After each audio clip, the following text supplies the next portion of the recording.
இந்த 4 திட்டத்தில் மட்டுமே இதனால பயன்பெறக்கூடிய குடும்பங்களுக்கு மாதம் 4000 ரூபாய் மிச்சமாகுது. 4000 ரூபாய் மிச்சப்படுத்திக்கிறாரா? அப்படி என்னத்த மிச்சப்படுத்திட்டாரு அவரு? திட்டம் போட்டது பூரா அவர் குடும்ப சொத்து ஏறதுக்கு தான் திட்டம் போட்டாரே தவிர மக்கள் வாழ்றதுக்குலாம் எந்த திட்டமும் போடல.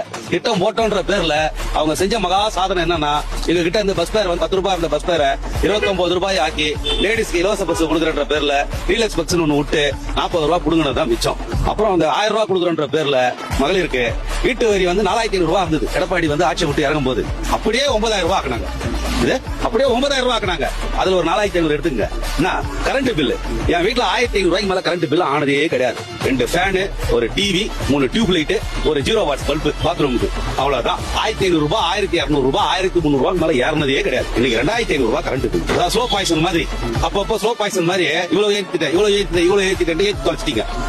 என்னத்த சாதனை பண்ணாரு? ஓட்டு கேட்டு வந்தாருன்னு வைங்களா, மக்கள் அவ்வளவு வெறியில இருக்கிறாங்க அவங்க பேர்ல, திமுக பேர்ல. அவங்க ஒண்ணுமே சாதனை பண்ணல. கேட்டா எப்ப பாரு மோடி மோடி மோடி, பணம் வரல பணம் வரல பணம் வரல பணம் வரல.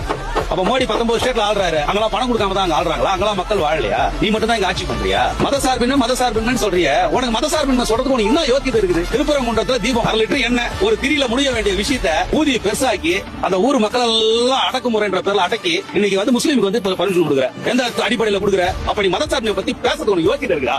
நான் ஓப்பனாவே கேட்கறேன், இதே மீடியா மூலமா நீ எல்லாம் மதசார்பின்மை பேசுறதுக்கு உனக்கு யோக்கியதை இருக்குதா? 253 கோயில் வச்சுக்கிற இந்த வருஷம், இந்த ஆட்சிக்கு வந்து 4.5 வருஷத்துல. அப்படின்னா உனக்கு இந்துக்கள் மேல வெறி நான் கேட்கிறேன். இந்துக்கள் உனக்கு என்ன வெறி? அப்படி